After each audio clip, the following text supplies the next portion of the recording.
Sa suliran sa trapiko sa lungsod sa Consolacion, mihimo na og kausaban ang mga otoridad taliwa nini nga pagpatuman sa no-left turn scheme.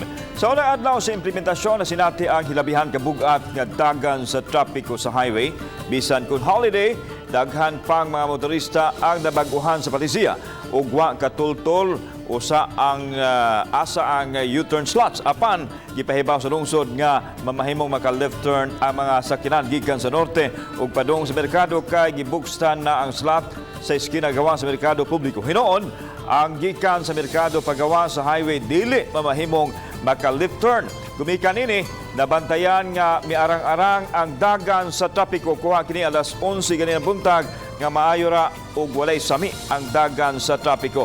Makigistorya pa si Consolacion Mayor Johannes Aligado kang Governor Gwen Garcia Aron ma-update sa kabahin sa assessment sa traffic scheme.